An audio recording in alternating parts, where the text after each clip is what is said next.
And we are back with Business RadioX Pro Tip. Stone Payton Lee Kantor here with you. Lee, give us some tips from what you're learning about managing that all too precious resource, our time. Yeah, I think a lot of times people are just taking time for granted, and time just slips by and it moves so fast. And as we get busier and busier and our time gets kind of squeezed more and more, it's important to kind of understand where you're at, what you're doing, what you're trying to accomplish. I think the first thing to do is just assess your situation. So kind of have some sort of time tracking system or use your calendar. Make sure if you're going to use your calendar as a way to assess your situation, then put everything in there.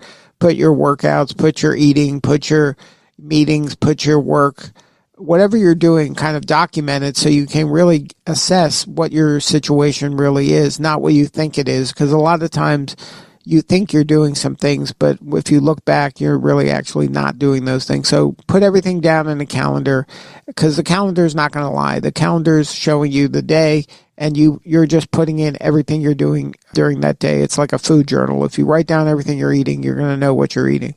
Number two is once you kind of have that assessment, see if it's possible to kind of try and implement some of these techniques to get work done faster. I like using the Pomodoro technique, which is I kind of time box an area and then I'll put a timer and then I will work for, in my case, 25 minutes straight through, no interruptions, just focused work.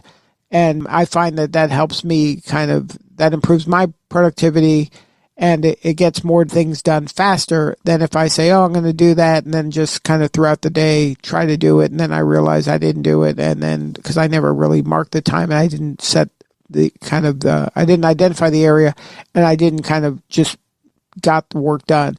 So it's important to identify the areas that'll move the needle in your business, block out the time, and then get it done. And then periodically review and prioritize the tasks that need to get done, because a lot of times you need to get something done and then you don't need to get it done anymore because it's done. So then make an adjustment and put something else there to get done. So those are some easy ways to get started with time management.